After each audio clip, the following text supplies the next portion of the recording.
السلام علیکم دوستو، آج ہم آپ کو ایک ایسا وظیفہ بتانے جا رہے ہیں اور یہ ان لوگوں کے لیے وظیفہ ہے جو کہ اولاد نارینہ سے محروم ہیں، جن کے ہاں اولاد نہیں ہے، اور ایسی مائیں، ایسی خواتین جن کو بھانجے پن کا مسئلہ ہے۔ تو انشاءاللہ اللہ تعالیٰ اس طاقتور وظیفے کی مدد سے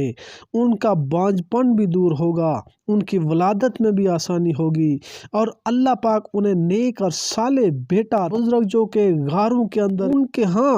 ایسے بے موسمی پھل تھے جو کہ دنیا میں کہیں بھی دستیاب نہیں تھے،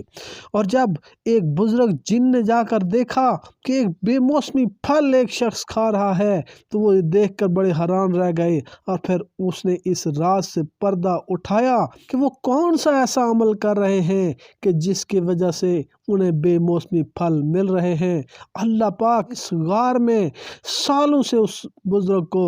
رزق موسمی پھل عطا کر رہے ہیں۔ اگر یہ وظیفہ آپ کریں گے، تھوڑی سی آپ کی محنت لگے گی، یہ 40 دن کا ایک چلہ ہے، اگر آپ یہ کر لیں گے تو انشاءاللہ تعالی آپ کا بانجھ پن دور ہوگا اور اللہ پاک آپ کو نیک اور صالح بیٹا عطا فرمائے گا۔ عمل ہے سورہ یاسین کا عمل ہے،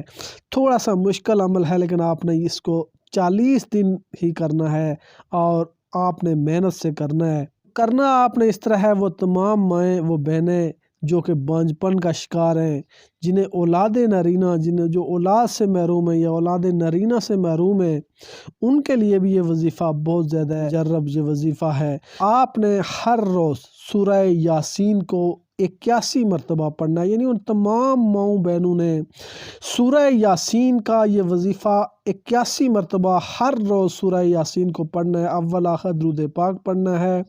اور 81 ٹائمز سورہ یاسین کو پڑھنا ہے۔ 40 دن تک یہ عمل کرنا ہے، 40 دن کا یہ چلہ ہے، اور 40 دن کے بعد آپ نے صرف روزانہ 1 مرتبہ سورہ یاسین پڑھنی ہے، اور جب آپ چلہ کریں اس دوران آپ اللہ پاک سے رو رو کر اپنے بانجھے پن کے خاتمے کے لیے دعا مانگیں، اولاد نارینہ کے لیے مانگیں۔ اس کے بعد آپ روزانہ 1 مرتبہ یہ عمل کرتے رہیں اور اللہ پاک سے دعا مانگتے رہیں کہ یا اللہ پاک میرے اندر یہ جو خامی ہے، یہ جو بانجھے پن ہے، یہ دور فرما اور مجھے اولاد نارینہ عطا فرما۔ انشاءاللہ تعالیٰ اگر اللہ پاک بے موسمی پھل عطا کر سکتا ہے تو آپ کو بانجھ پن کیوں نہیں دور کر سکتا؟ اللہ پاک انشاءاللہ آپ کا بانجھ پن بھی دور کرے گا، اور اللہ پاک آپ کو اولاد نارینہ بھی عطا فرمائے گا۔